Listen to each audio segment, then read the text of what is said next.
우리 오늘 우리 선교사님, 재복기 선교사님 기도하시고 기도하겠습니다. 하나님 감사합니다. 저희들에게 이 놀라운 시간을 허락해 주셔서 함께 또 주님의 그 말씀에 대해서 깊이 있게 생각할 수 있는 시간 주시고 또 함께 할 수 있는 시간 주시고 감사합니다. 또 서로 각각 다른 그런 곳에 있다 보니 여러 가지 많은 일들이 있고 또 목회의 현장에 싸우고 또 주님이 그들을 지키시고 함께 해 주셔서 어느 곳에 있든지 주님의 영이 그들과 함께 하여 주옵소서. 오늘 또 인도하신 우리 교수님께도 함께 해 주시고 지혜와 미처를 총명을 하여 주셔서 함께 의논하고 함께 생각하고 함께 주님의 나라에 대해서 꿈꾸는 저희들이 되도록 도와주시고 처음과 시작을 주님 앞에 처음과 시작 또 끝을 주님 앞에 올려드립니다. 주님이 인도하옵소서. 예수 그리스도 이름으로 기도합니다. 아멘. 감사합니다. 지난주 했던 거 잠깐 우리가 좀 복습하면서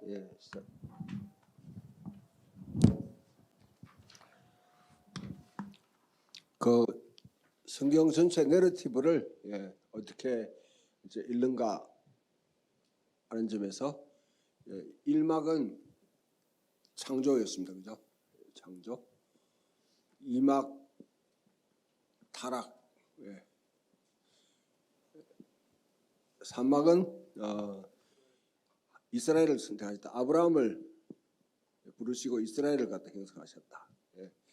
중요한 것은 이스라엘의 소명이 무엇인가가 중요하겠죠. 이스라엘이 어떤 소명이냐. 그다음 4막은 유배. 이제 같이 붙어 있는 결론이 유배인데 유배 생활. 그다음에 5막이 우리가 예수 그리스도.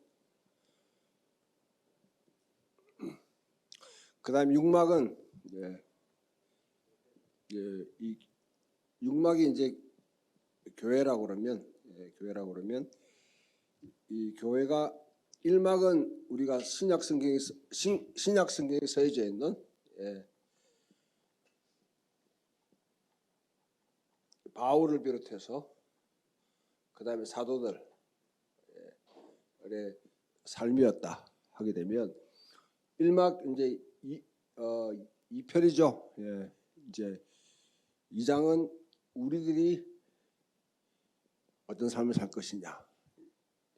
전체 톰 나이트가 이제 쭉 강조하는 것은 성경을 단편화시켜 가지고 분리시켜 읽으면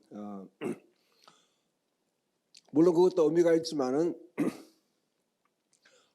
전체적인 이 맥락을 모르고 그냥 성경을 보는, 달리 말하면 숲을 보지 못하고 나무만 보는 그런 이제 형국에 빠진다 하는 거죠.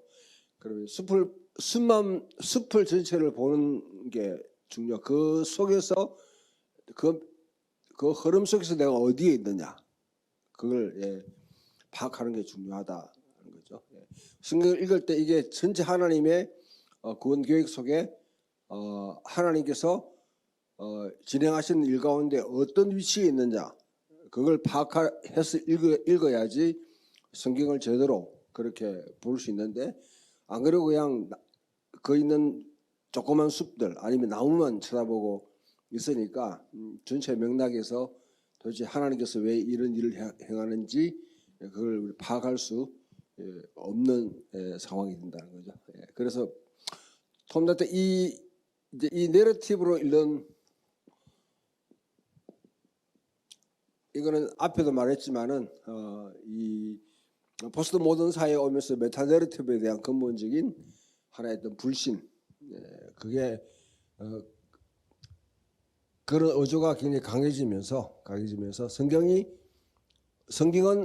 하나의 또 메타 내러티브인데 그러면 이 전체적인 메타 내러티브가 과연 얼마나 설득력이 있는지, 그 다음에 성경도 그러면 포스트 모던이 비판하는 메타 내러티브의 어떤 대상이 아닌지 이런 점에서 고려를 하면서 성경은 포스트 모던이 비판하는 그런 메타 내러티브에 속하지 않는다. 왜?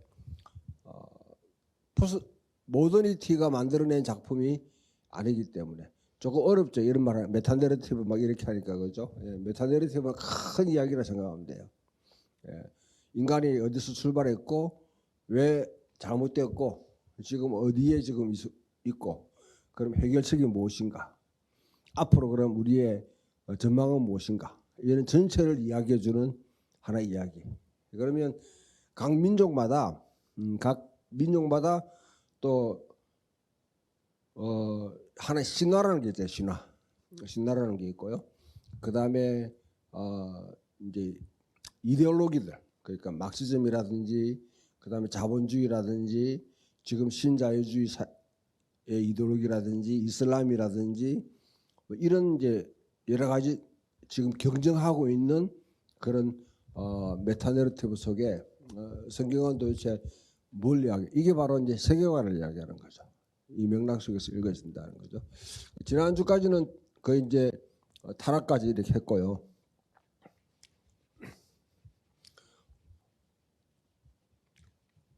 자,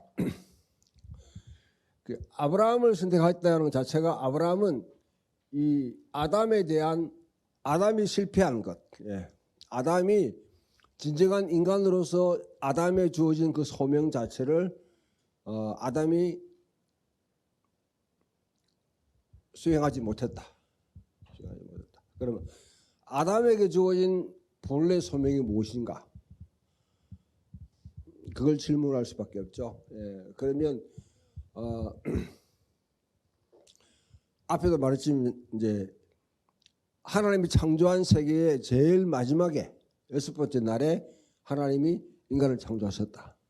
그러면 인간의 목적은 그 구조만 보게 돼도 하나님이 창조한 세계를 돌보고 가꾸고 번성케 하는 그게 본래 진정한 인간의 하나님이 인간을 지으실 때 하나님 형상을 지으실 때 목적이었다는 거죠.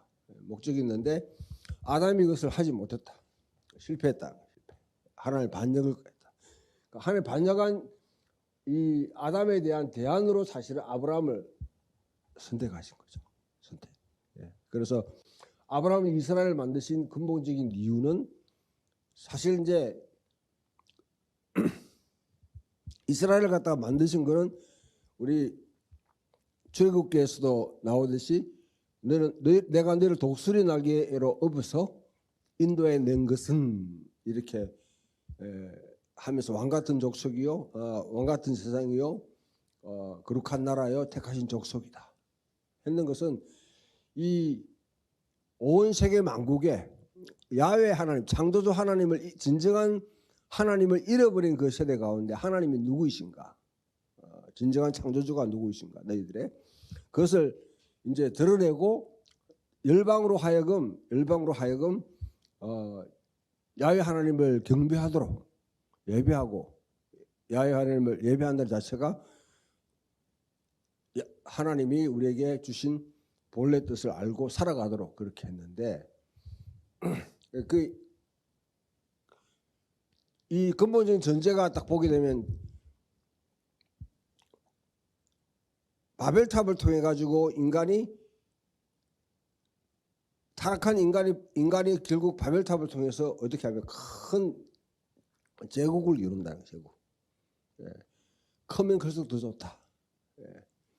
그래서 이 큰 걸 통해 가지고 세계를 지배하고 군림하고 다른 사람들을 조종하고 하는 이 세상으로 만들어냈단 말이죠. 바벨탑이. 예.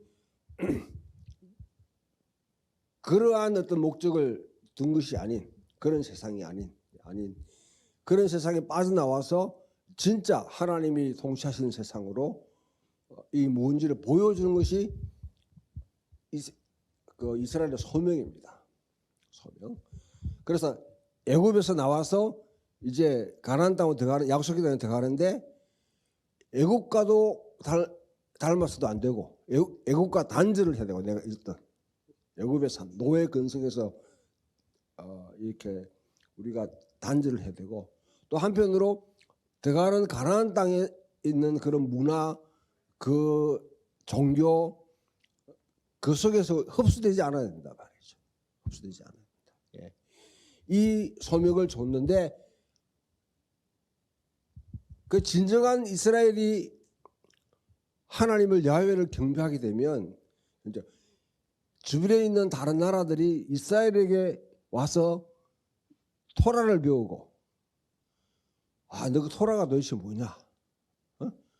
배우고 그 다음에 야훼 하나님을 경배하고 그래서 진정한 인간으로서 이제 그 땅에서 하나님 주신 창조 세계를 돌보면서 가꾸고 번영해 나가는 삶을 사는 것이 이스라엘 선대가 근본적인 목적인데 이스라엘은 가장 큰 문제, 첫 번째 문제가 뭡니까? 주변 사회에 동화되어 버렸다. 동화되어 버렸다. 네. 지난주도 얘기했지만은 사사기 시대가 350년 정도 된다. 그 다음에 왕정 시대가 한 450년 정도, 우리 한 500년 잡으면 거의 비슷한 시대예요.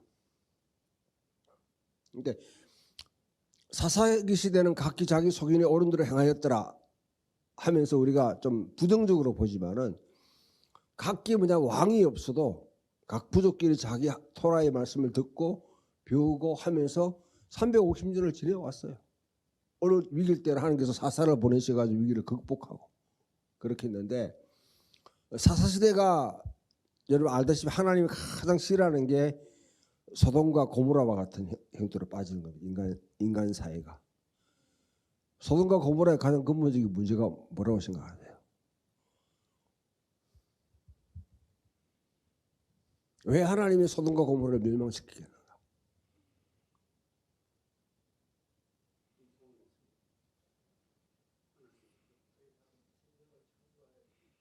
능력이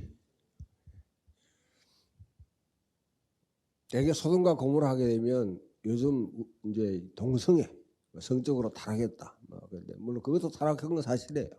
그러나 사실은 성을 찾는 사람들의 본성, 도성을 찾는 사람들의 본성, 그 제국으로 가는 길이 뭐냐면 다른 사람을 환대하지 않는 거예요. 환대하지 않는다는 거죠. 그러니까 자기 종족주의, 자기 가족주의, 이 민족주의 이런 형태로 빠져가지고 외부인이 들어와서 살 수 없는 세계를 만들어 놓는 것. 그래서 다른 민족이 굉장히 뭐냐면 어떤 적대감을 갖고 배척하고. 롯이라는 사람이 일제감에 들어가서 살았음에도 불구하고 여전히 롯은 마치 개밥의 도토리처럼 왕따를 당하는 그런 문화인 거죠. 그런 문화가 형성되어 있었기 때문에 그 소돔과 고모라의 사악함이 하늘에 들렸다는 것은 바로 그 울부짖음이 들렸다는 것이죠. 그런 게 1세기 당시의 유대 문헌의 대부분 소돔과 고모라는 동성애 문제라든지 아니면 성적인 타락의 문제도 사실 거기에 있었지만은 더 심각한 것은 환대하지 않는 문화.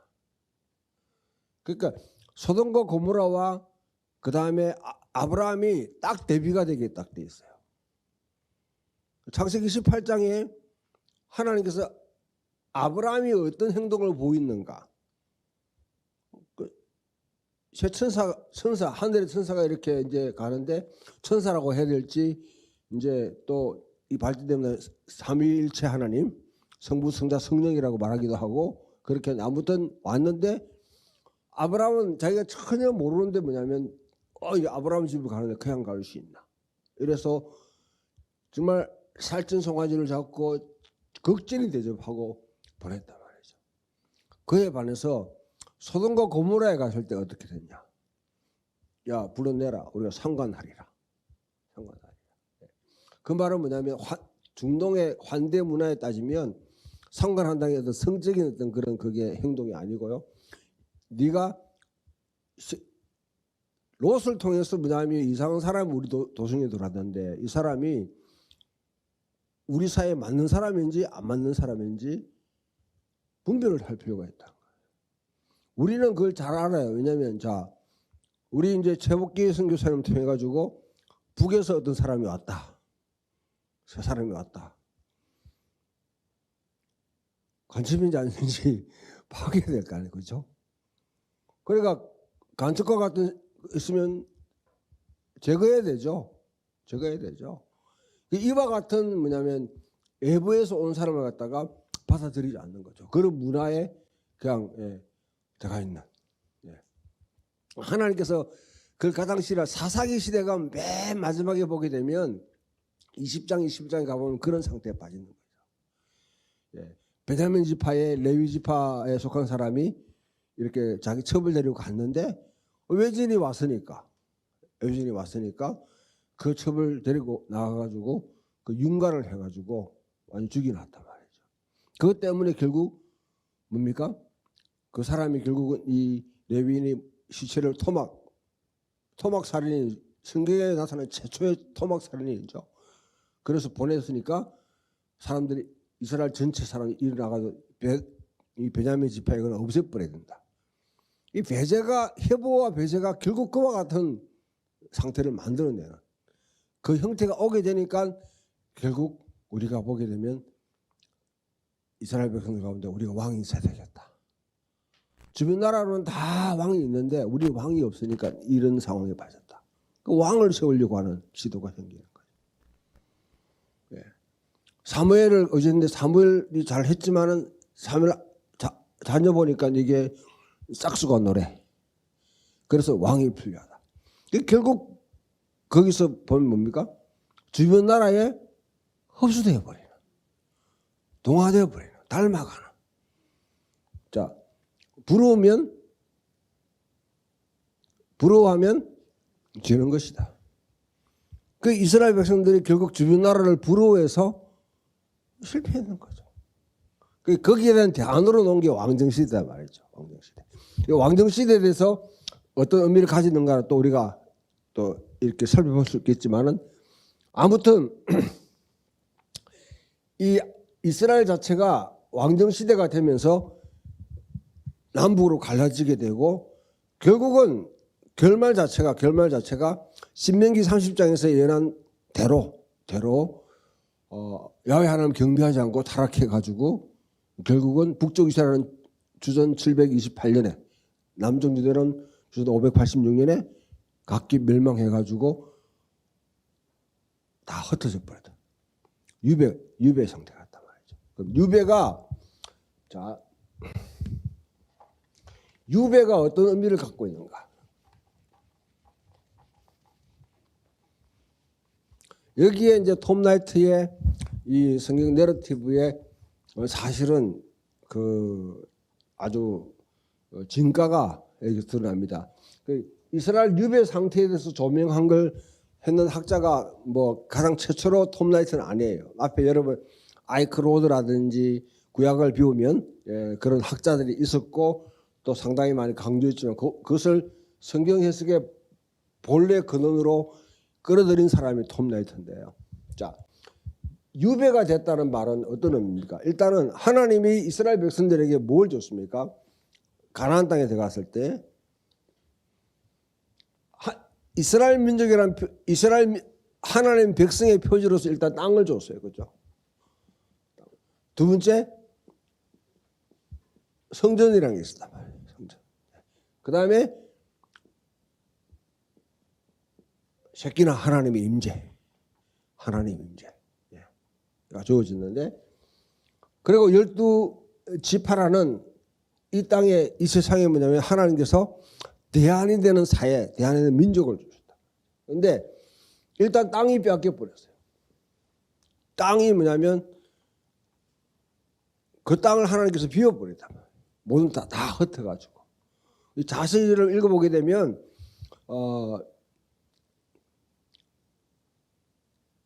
이 구약의 예언자들이라든지 특히 신명기 마지막 부분도 마찬가지고요. 그 다음에 가장 강력한 건 역대기 맨 마지막에 보게 되면 이스라엘 백성들이 그동안 하나님 주신 안식년 희년을 갖다 지키지 않았으므로 하나님 그 땅을 쉬게 하셨다. 저도 지키지 않으니까. 자, 성전이 파괴되어 버렸다. 파괴. 그 다음에 새끼는 하나님의 영광이 떠나버렸어요. 떠나버렸습니다. 예. 그 다음에 12지파가 이제 뿔뿔이 다 흩어져 버렸어요. 자, 이런 상황 속에서 이스라엘 백성들이 살아가. 그러니까 여러분이 죄라는 걸 갖다가 탁 하면 죄. 그 왜 이스라엘 백성들이 이 유배 상태에 빠지게 되는가? 그 유배의 의미는 궁극적으로 죽음을 의미해요. 죽음. 우리가 죽음이라는 게 이렇게 호흡만 하고 있는 그것은 살아있다고 우리가 생물학적으로 살아있는 것이죠. 그런데 성경에 보게 되면 네가 살았다는 이름은 가졌으나 사실은 죽은 자라. 사대교회로부터 그렇게 했단 말이에요. 영적인 죽음이라는 말 많이 사용하잖아요. 하나님과 분열돼 버려요. 단절되는 거. 예. 사회적 죽음. 사회에서는 더 이상 쓸모없는 사람이 된다. 예. 목회적인 죽음. 목회자로 더 이상 소용이 없는 상태에 빠진다든지. 이런 이제 여러 가지 정치적인 죽음. 뭐 이렇게 은유적으로 표현하잖아요. 죄가 와가지고 결국 그런 죽음 상태에 왔다 했을 때에 대개 이제 우리 경건주의 아니면 보수주의에 살고 있는 사람은 죄가 뭐냐면 자기의 개인적인 뭐 거짓말하고 폭력을 행하고 아니면 뭐 다른 뭐 계명들을 어기고 이런 것을 가지고 자꾸 죄라고 그래요. 그건 죄 맞습니다. 근데 그거는 앞에 드러나 있는 정상들이고요. 정상들이고 죄라는 궁극적으로 하나님께서 거기서 뭐냐면 더 이상 하나님의 생명이 떠나버리는 거죠. 하나님이 관심 기울이지 단절시켜버리는 거죠. 예. 근본적으로 하나님 주신 이 율법에 대한 이 반역을 통해 가지고 하나님의 뜻에 대한 반역을 통해서 아담은 에덴 동산에 추방당했다. 그 죽음을 의미하는 겁니다. 그죠? 이스라엘 백성들이 토라를 주셨는데 토라를 갖다가 지키고 살아라 했는데 그것을 지키지 않으니까 결국 유배를 보냈다는 죽음에 해당하는 거죠. 그러면 그 가장 배후에 모든 드러나고 있는 사회적인 개인적인 죄뿐 아니라 도덕적인 죄뿐 아니라 사회적인 정치적인 이런 죄의 근원에는 누가 있느냐? 결국 사탄이 잡고 있는 거죠. 네. 자, 이 상태에서 이스라엘 백성들이 이제 고레스의 칙령에 의해 가지고 돌아왔다. 근데 여기에 1세기의 상당수의 대부분의 유대인들은 자신들이 유배 상태가 끝나지 않았다고 생각합니다. 왜냐하면 페르시아에서 돌아온 사람들은 일부에 불과해요. 상당수의 많은 사람들은 여전히 바벨론 땅, 그 중에 페르시아 땅에 남아 있었습니다. 다 돌아왔다고 보지 않는 거죠. 그래서 그 바탕에 세워진 것을 지금 뭐냐면 운영하고 있는 당시에 사두개인들을 비롯한 엘리트들은 유배에서 돌아왔다고 생각했겠죠. 그 사람들, 기득권을 유지하고 있는 사람들. 그러나 현 체제 속에서 불만을 가진 사람들, 바르세파라든지 쿨람 공동체라든지 아니 열심당원이라든지 그 다음에 상당수의 흩어져 있는 유대인들은 디아스포라들이 많이 있었잖아요. 우리는 여전히 유배 중에 있다. 이 생각을 갖다가 하고 있었던 거죠. 예. 이게 대한 여러분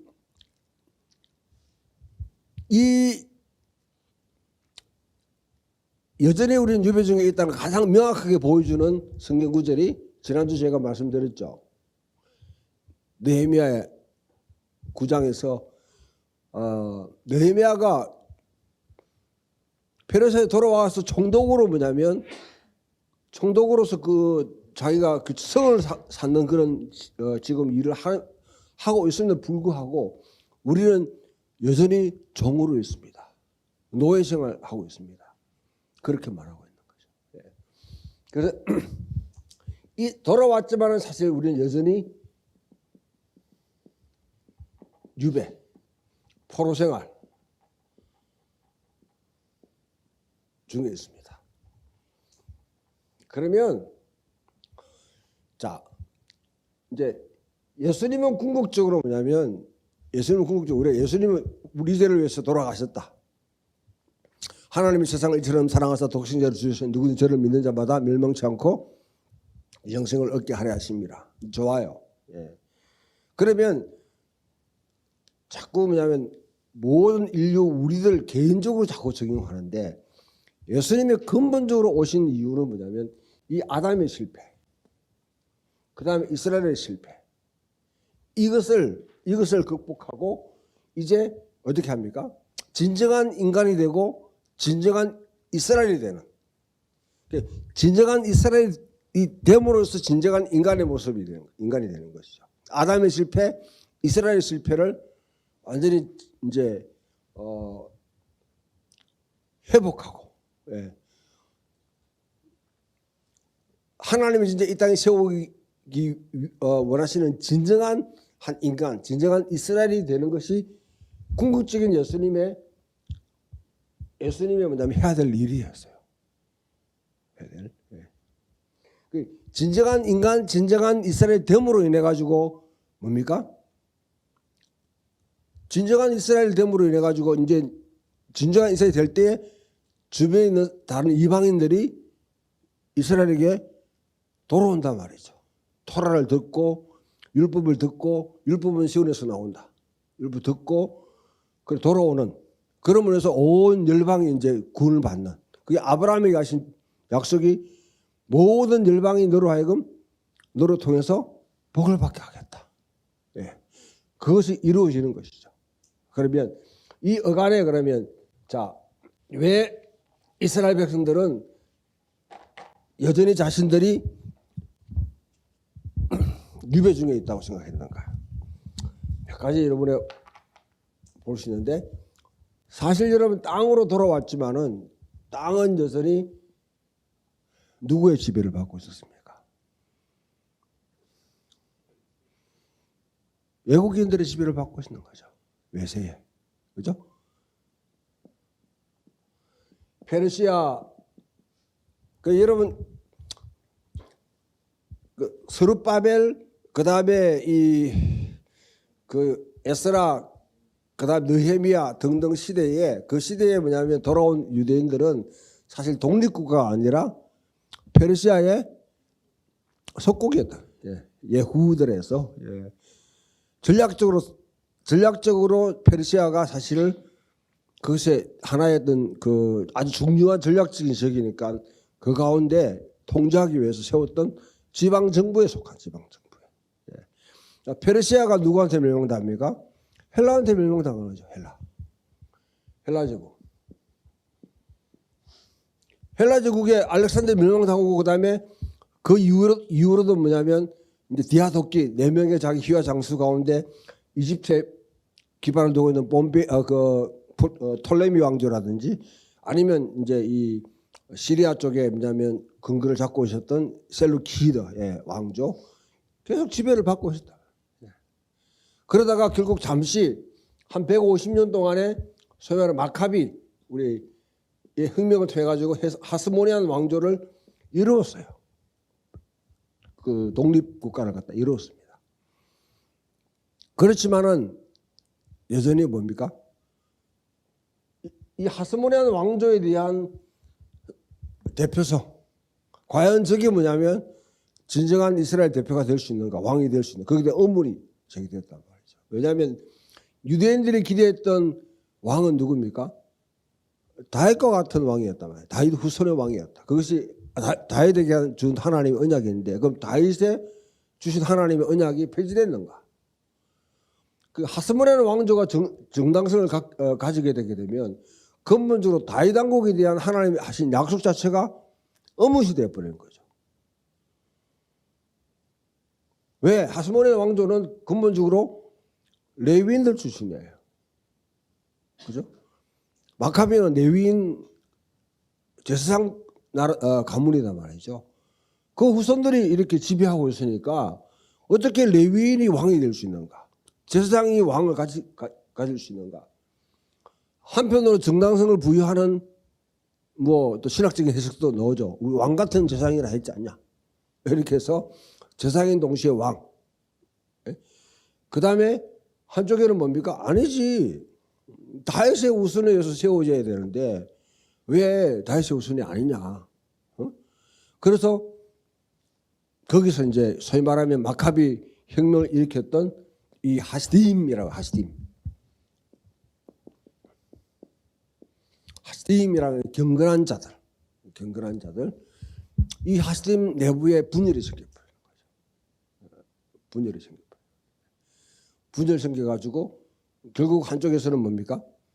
쿨란 공동체 같은 경우는 이 예루살렘의 성전을 이렇게 운영하고 있는 저는 다 나쁜 놈들이다.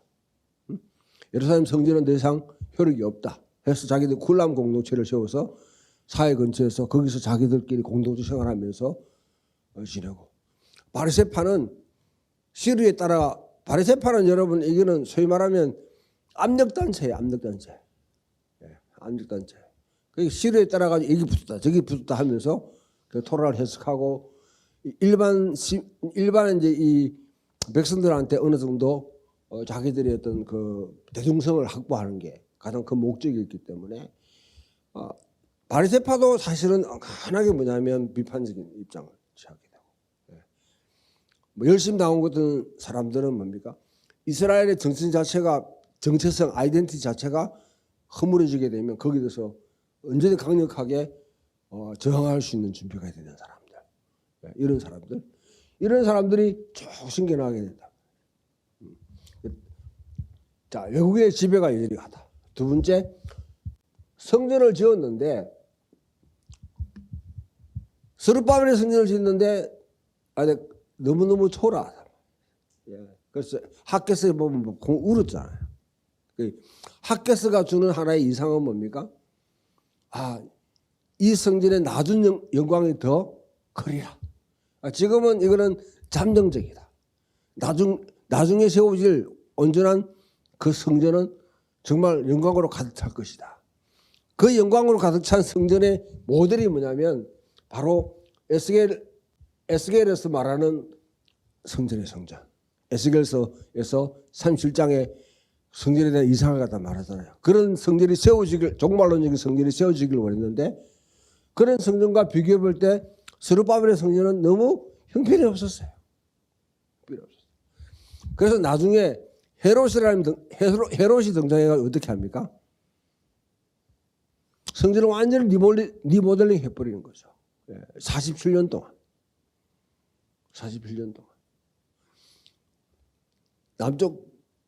나중에 유대가 AD 70년에 멸망당하는데 언제까지 거의 53년까지인가?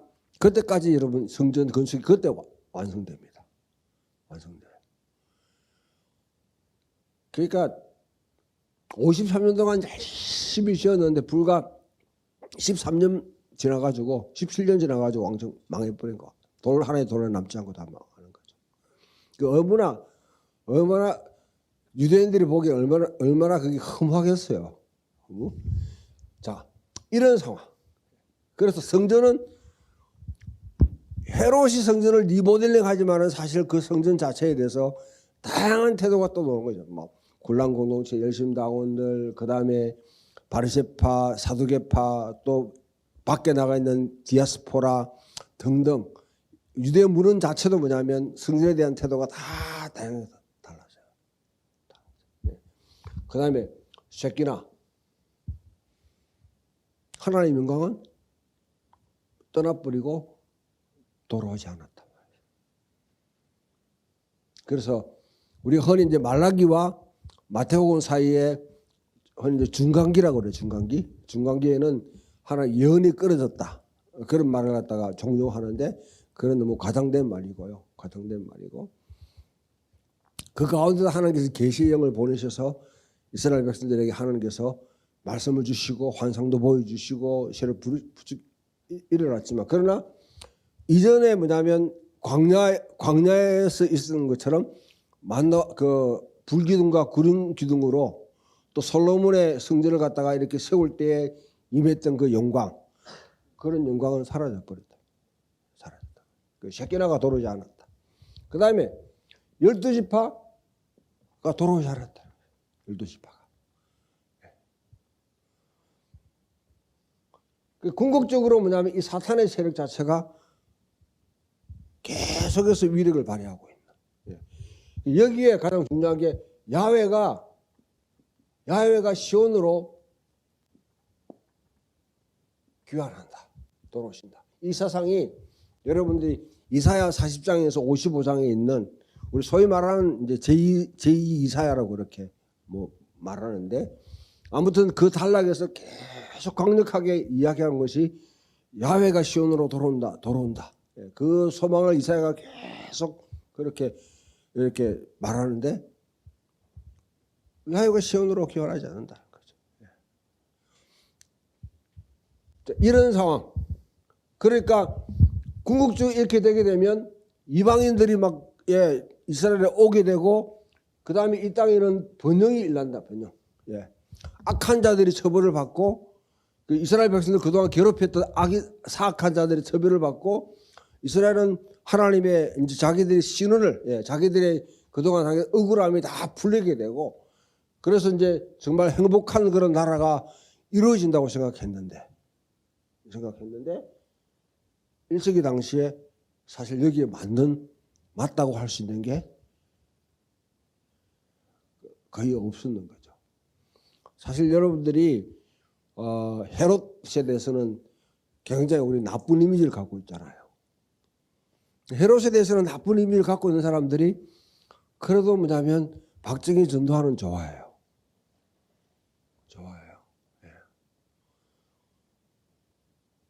헤롯은 사실 헤롯 시대가요, 이스라엘 전체 역사로 보게 되면 굉장히 뭐냐면 안정된 사회입니다. 왜?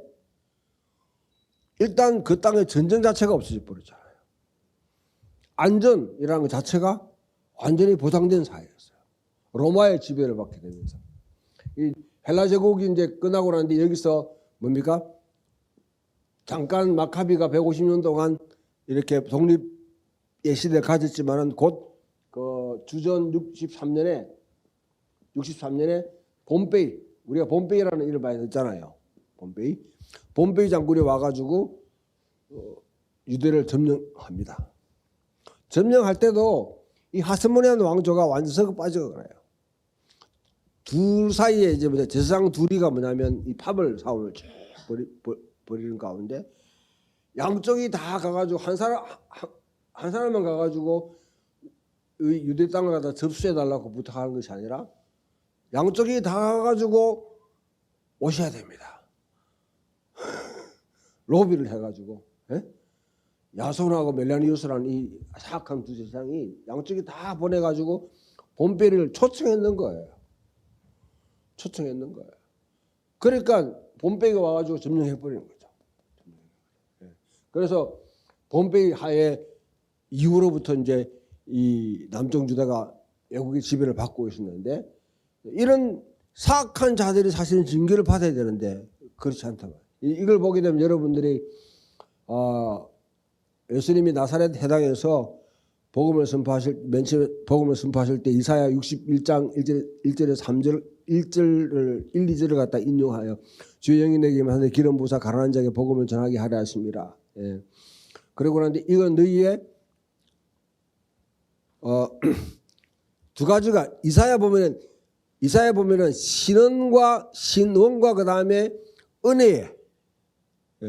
은혜라는 말, 후의 날, 하나님이 참 그 기쁘게 여기는 날, 하나님 은혜를 베푸는 날, 신원함과 그 다음에 은혜가 같이 주어진단 말이죠. 그렇게 열했는데 예수님은 신원한다는 말을 또 빼버렸어요. 한번 보실래요, 여러분? 이사야 61장 1절 한번 펴보십시오.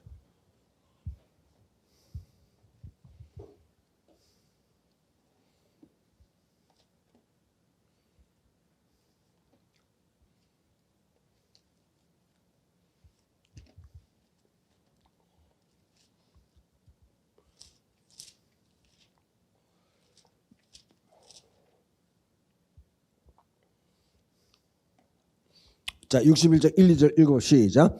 주 여호와 영이 내게 내리셨으니 이는 여호와께서 내게 기름 부으사 가난한 자에게 아름다운 소식을 전하게 하려 하심이라. 나를 보내사 마음이 상한 자를 고치며 포로된 자에게 자유를, 갇힌 자에게 노임을 선포하며 여호와의 은혜의 해와 우리 하나님의 보복의 날을 선포하여 모든 슬픈 자를 위로하되. 자, 여기 보면 우리 하나님의 은혜와 하나님 보복의 날 이걸 선포해야 되는데 보복을 갖다가 해야지 그 다음에 슬퍼하는 자는 위로가 되고, 예? 그동안 짓눌린 자가 기뻐할 수 있는데 그걸 빼버렸어요. 그 나사렛 세상에서 이제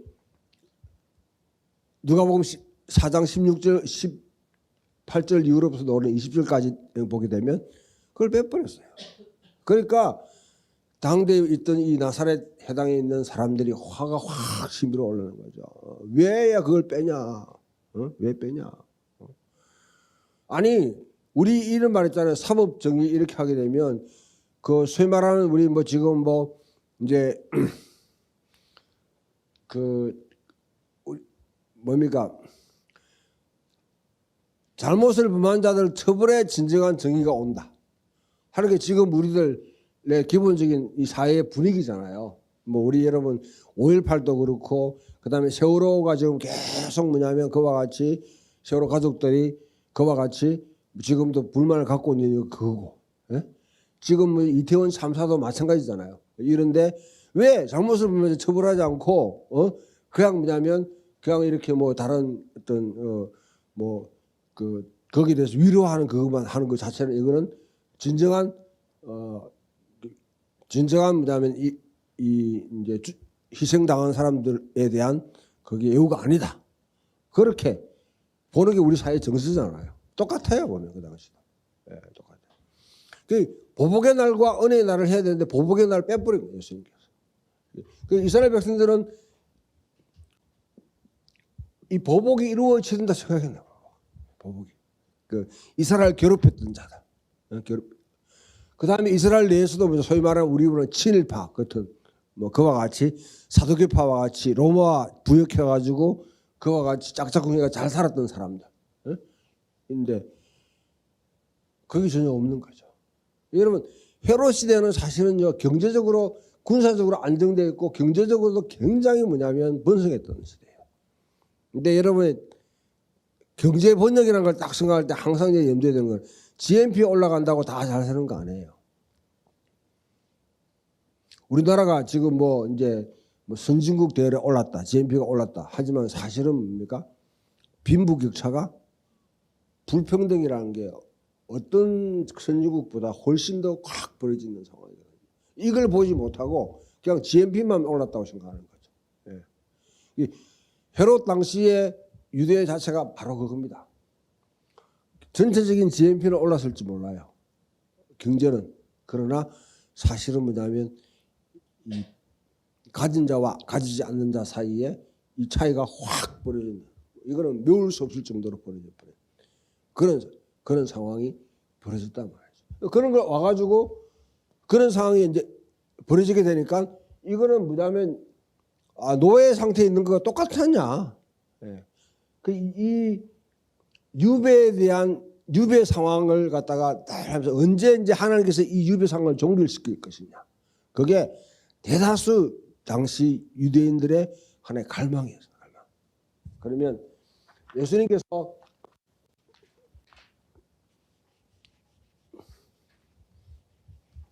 이 땅에 오셨다. 오셔서 그러면 이 일들을 갖다 다 하셨느냐? 다 하셨느냐? 이제 여기에 대한 해석에 따라 달라지겠죠. 일단 자 성전 자체는 뭐냐면 예수님 스스로가 성전이에요. 그리고 예수님이 십자가에 죽으심으로 인해 가지고 예수님 자체가 뭐냐면 이제는 힐라스트리온 속죄소가 되어서 하나님의 은혜 보좌가 되고, 이걸 가장 잘 말하는 것이 요한복음 2장에 보면 성전에서 이렇게 행동하시고 난 뒤에 어떻게 합니까? 예수님이 이거 이 성전을 사흘 만에 허물라, 내가 다시 지어버리라. 그 하면서 친히 자기의 몸인 성전을 두고 한 말이다. 뭐 한 가지 예담으로 말하면 물어봅시다, 여러분들. 공간복음에는 다 성전에서 예수님이 올라가가지고 좀 난동 부린 이야기, 청결이라는 말을 하는 청결은 사실 그거는 맞지 않는 말이고 예언자적인 상징적인 행위를 했는 거죠. 예언자적인 그 다 예수님이 이제 돌아가시기 전에 이렇게 배신했는데 요한복음은 어떻게 해요? 사역 제일 초반에 가나 혼인 잔치 이후에 그걸 갖다 해놨단 말이죠. 왜 이렇게 해놨을까?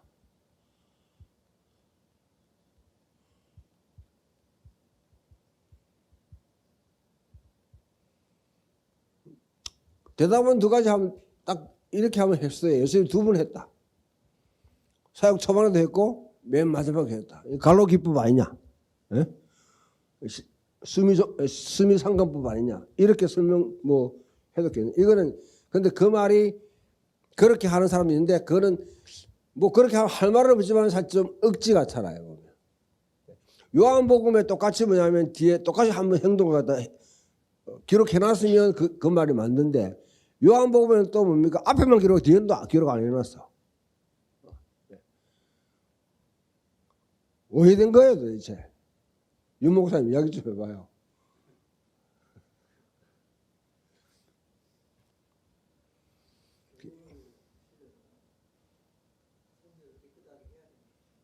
예. 이게 이제 우리가 복음서를 읽을 때 연대기적으로 정확하게 이렇게 기록했다고 생각하는 분들이 많아요. 근데 사실은 복음서는 연대기별로 이렇게 기록하는 것 자체에 관심이 없습니다. 주제별로. 그러니까 본래 이제 저자의 의도대로 그렇게 요한복음은 뭐냐면 다시 성전을 세우시는 분으로서 예수님을 그 관점에서 봐야지 정확하게 이해될 수 있다는 거예요. 요한의 저자가. 아무튼 이제 이 성전은 예수님 자신이다. 그 다음에 예수님의 이제 바울이 뭡니까? 우리 모든 믿는 사람들이 다 하나님의 명이 거하는 절이다.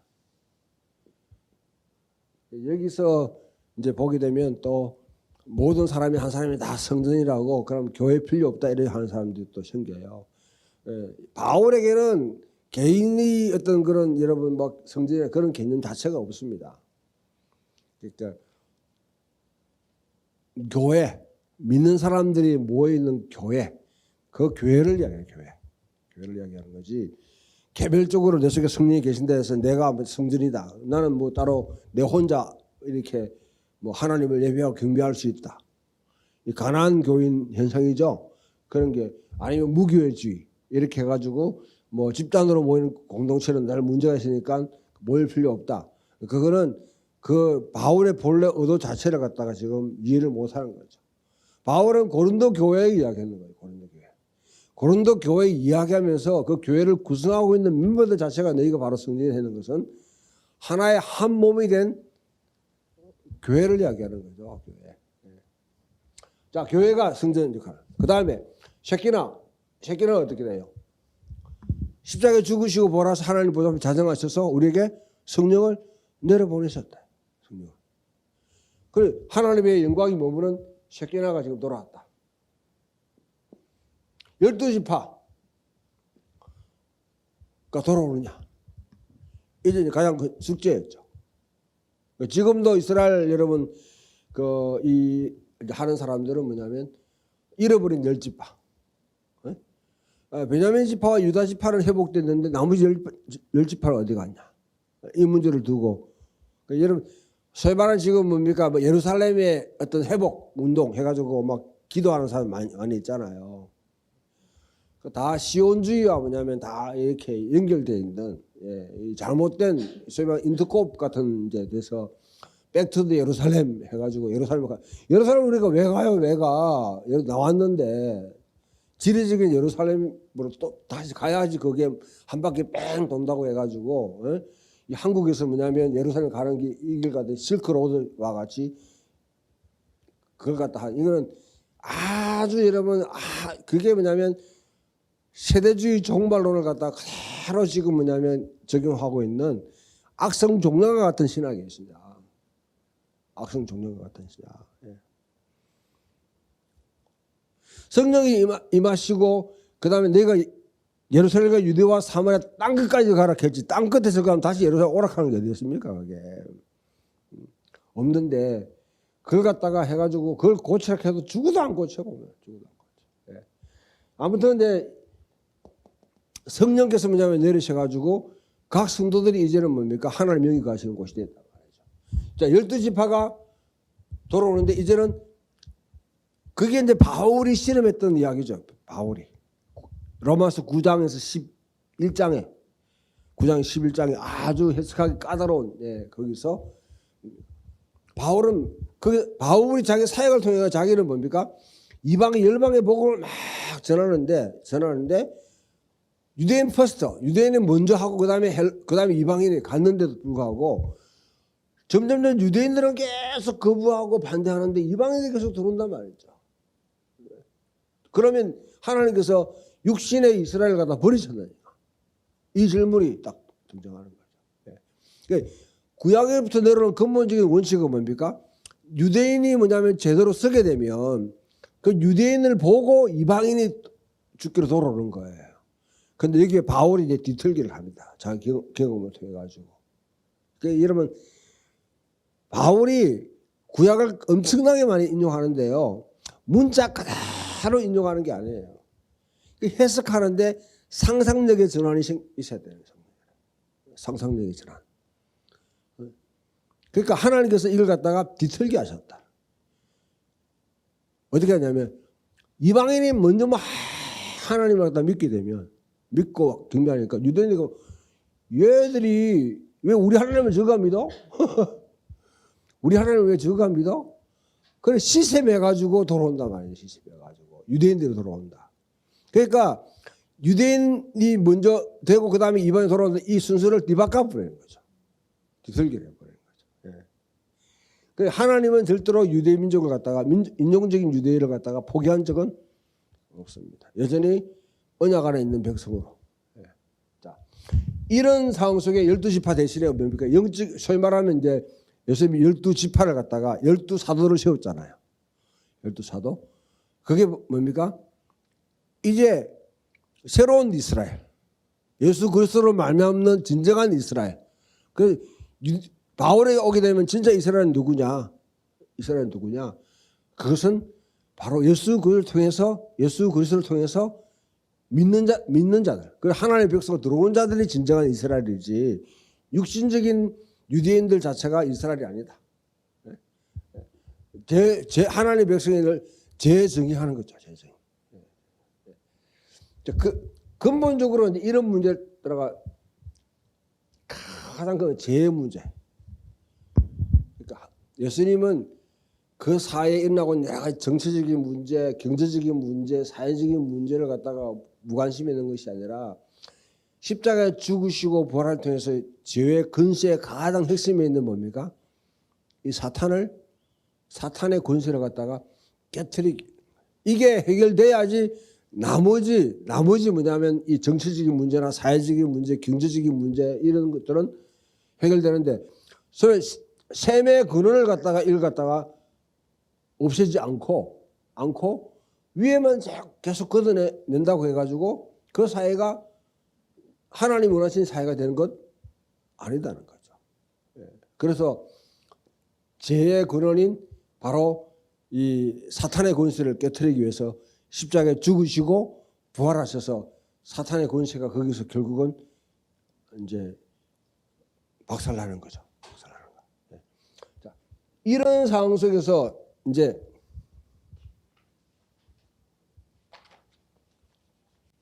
요거만 하고 좀 쉽시다.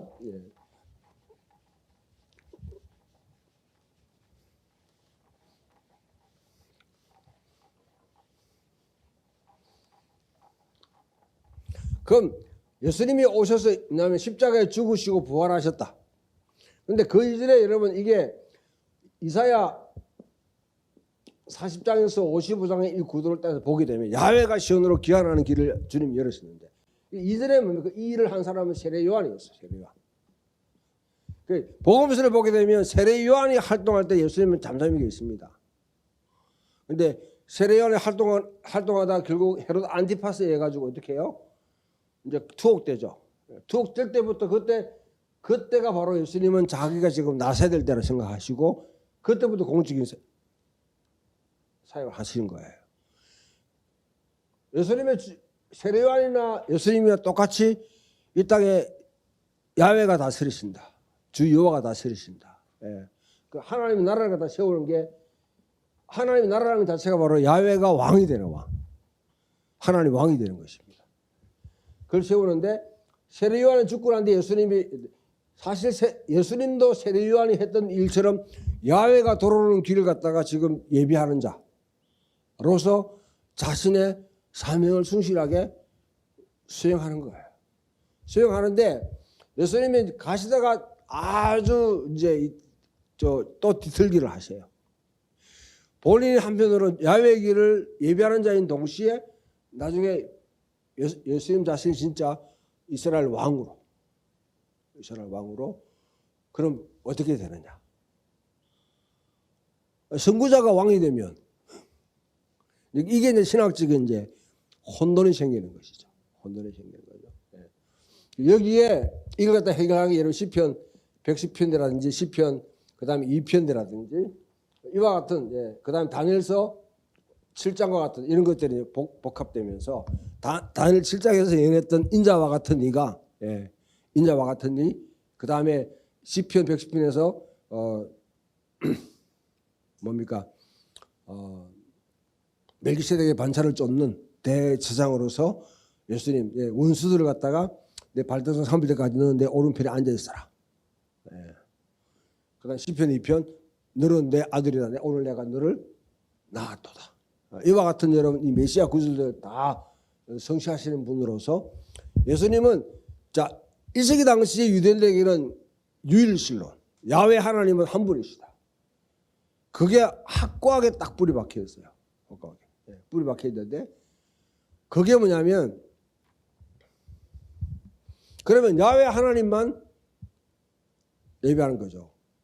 그러니까 이제 이 바울이나 당시 유대인들이 초대 그리스도인들이 예수를 갖다가 마치 신적인 존재로 생각하고 예배드리게 화가 나는 거예요. 이거는 뭡니까? 유일신로 모노데이즘에 대한 근본적인 도전으로 보는 거죠. 그러니까 바울이 왜 열받았냐? 십자가에 죽으시고 부활하신 예수가 살아나셨다. 그러면 그거는 하나님이 뭡니까? 신적인 존재가 되는 거예요. 그걸 해서 이제 핍박을 갖다가 이 나쁜 놈들 해가지고 핍박을 하는데 궁극적으로입니다. 다른 실장에 보게 되면 보좌에 앉으시니 애초부터 계시니가 그 앞에 인자와 같은 이가 인도되며 그에게 모든 영광과 능력과 권세를 위임하는 거예요.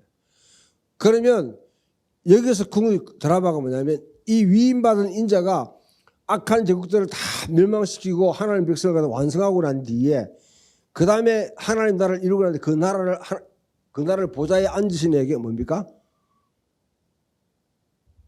드리는 거예요. 그거는 여러분이 고린도전서 15장에 보면 나와 있습니다. 시장에 부활을 얘기한 장에서 그와 같이 하시고 그 다음에 이제 그때까지